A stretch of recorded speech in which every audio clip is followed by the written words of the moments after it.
Hello everyone, and welcome to episode 22 of Reading Layamon Brut. As I intimated at the end of last episode, we have some interesting and fun things going on today, so stay tuned.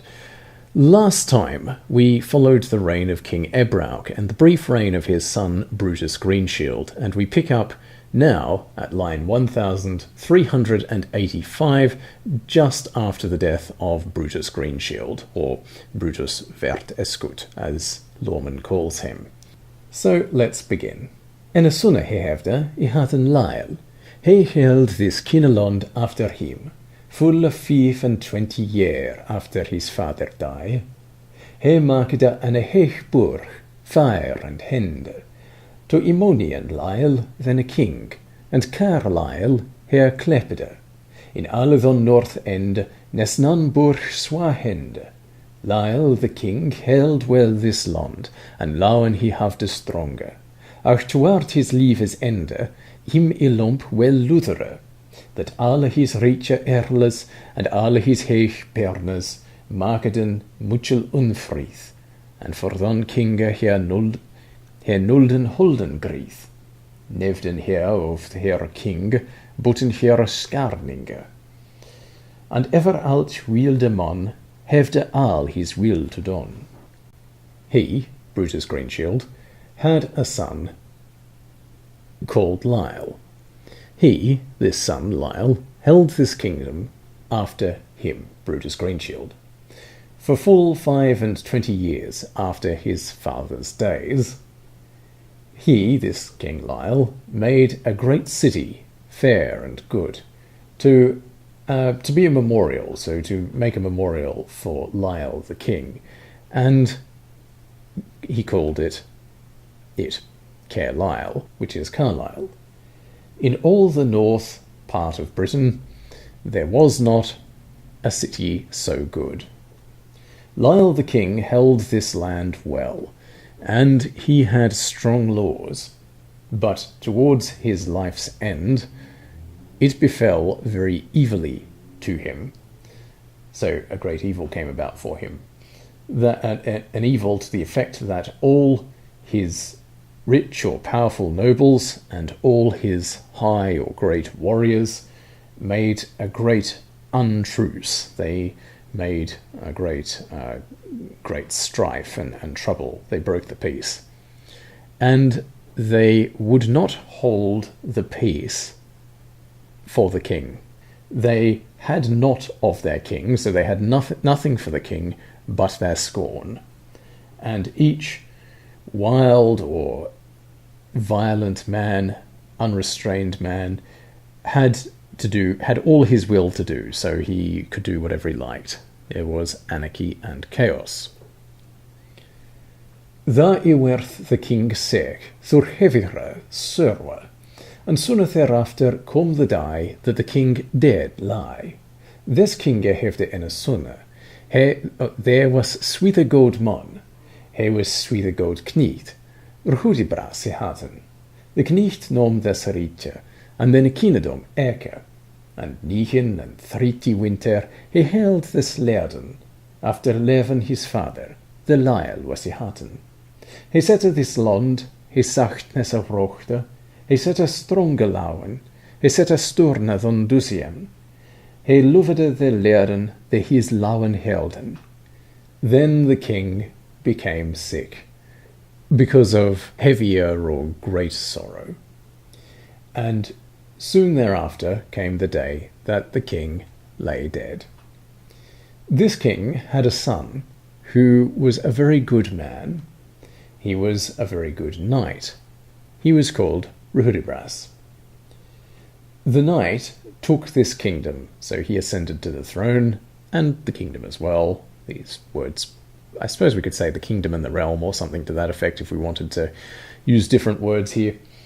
And for 30 winters, so 39 years, he held this people.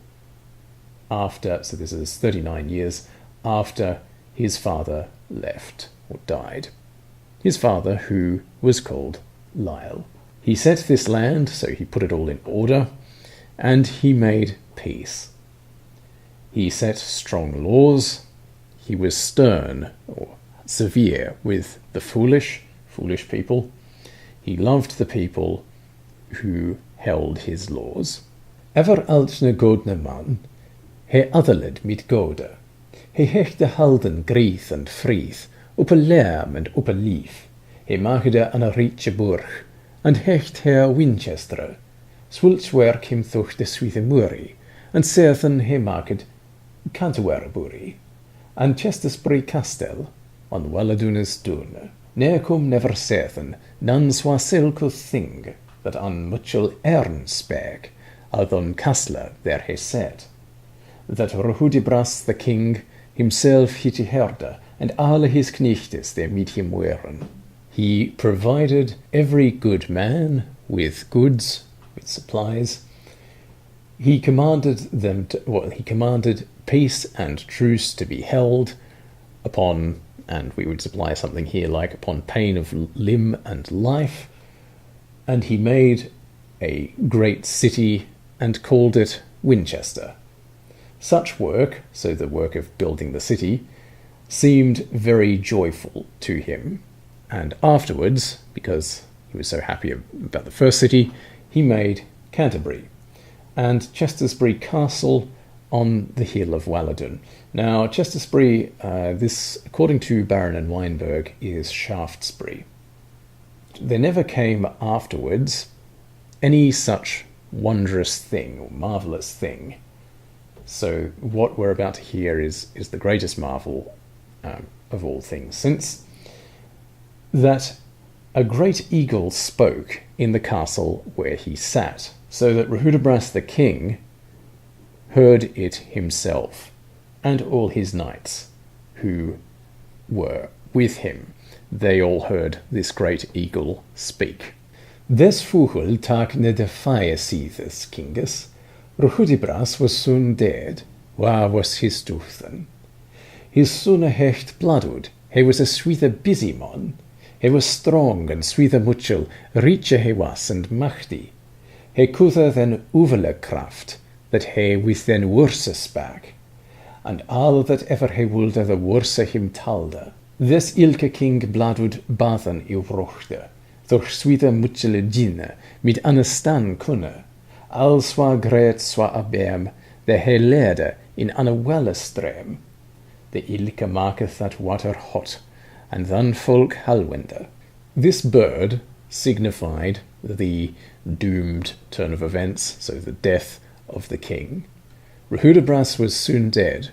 Woe was his household, or his host, his court. His son was called Bladud. He was a very active man. He was strong and very great, and rich he was, and mighty. He knew or understood the evil craft, that he spoke with the devil, so he is a necromancer. And all that ever he wished, the devil told him. This very king, or this same king, Bladud, made Bath through a very great device or invention with a stone kind, a type of stone, all as big as a tree, which he laid in a well stream, so in a stream of water, which makes that same water, that very water, hot, and also makes the people healthy. He maakte an temple onfast the bathe, and ara huchtnesse nome. The here nome wolle herren, Minerva he was he hatten, to here he hefte love, and lefty here hechte. In their temple he lette bernen en a blase of fure, there never ne a thirstrede, wintres ne summeres, ach ever me that fur better, swa the king heichte, to earthshippe his lefty, the leef him was on herten. Thus stood Bladud the king, that him was weede coolth. Da he hefte the sidun, there thochte he on other. He yelp that he wilde fleen, on Fugerles lache, that all his folk mich discern, and his fluchtes behalden. He made a temple fast by or close by the Bath, at Bath, in the name of a goddess, the same line as we had much earlier, or at least a very similar line to one we had much earlier in reference to Diana when Brutus made his inquiries of her. Who wishes to hear her name? So this is a vocative. It's an address to anybody who wishes to hear the name. She was called Minerva. To her, or for her, he had love, and he called her Lady. In the temple he caused to burn a blaze of fire, which never darkened or grew dim, neither in winter nor in summer, but always people beat or stoked that fire as the king commanded. To honour, or we could say worship, and that works quite well in the sense that the modern word worship refers specifically to honouring a deity rather than honouring a person, so we'll go with worship here. So he did this to worship his lady, who was dear to him in heart. Thus did Bladud the king, so that it was widely known about him. So he's famous far and wide because of all these things that he did. When he had done thus, when he'd finished all of this, then he thought another thing, so he thought of something else. He boasted that he would fly in the, this could be the appearance, or I suspect it means something like the manner here, so in the manner of a bird, but really in the appearance of a bird is the literal sense, so that all his people could see and behold his flights. He maakte his featherhome, and therefore he hefde muchel shome. To London he ferde, mit buchelen his volke. This featherhome he doet him on, and he his vlucht there begon. Mit wiegeful his vluchte, tie him to dan lufte. He ferde swithe he, there wilkne, he was swithe nie. He made his feather mantle or something. This is feather and the word hama or hame, which refers to it has a number of meanings, but it refers typically to the skin of an animal, so it can refer to the skin that a snake sheds, for instance. Here it's referring to his feather outfit, his feather suit. So we might go with feather cloak sounds probably a bit better than feather suit. We wouldn't want to conjure up images of him in a chicken costume or something. So he built his feather cloak, and because of that, he had great shame. And that's because of what's about to happen, by the way, not because he looks silly in a chicken suit. He went to London with his great folk, so with his nobles. He put his feather cloak or feather mantle on him, and there he began his flight. This could either be cunning or ingenious, or it could mean magical. So with his magical flight, he went himself, this town being much like a number of other verbs of motion that we've seen in Layamon English, is reflexive, so it takes a pronoun where we wouldn't really translate one in modern English. So he went to the sky, he went very high, he was very near, very nigh to the heavens. The wind him kom on withera, weatherleden his vluchtes, brek on the strenges, the he mid strachte, and he failed to folde. The king was fire. Upon Arastue, the I Londene stod, Apollones temple, there was the tearfulle fand. The king fell on den roof, that he al to draf. Thus was this kinneretje of here kinge beraved. 20 winter havde Bladud, this kinnelond and honde, after his father, Rohudibras, the lyle sooner this riche kinges was. The wind came on against him, or in opposition to him. His flights wavered or became unsteady. The strings which he stretched with, so that he attached, presumably, this costume to him so that he could extend his wings, those strings broke, and he fell to the earth. The king was doomed. Upon a place which stood in London, the Temple of Apollon. Now, this is a conflation of two names. So it's a conflation of Apollo, quite obviously the classical Greek god, with Apollyon, which is one of the monsters in the New Testament in the book of Revelation. And this conflation of Apollo and Apollyon becomes one of the standard heathen gods in medieval romances. And I think it's possible, I don't recall offhand, if he probably shows up in the chanson de geste tradition as well. I'm trying to think if he appears in the Song of Roland.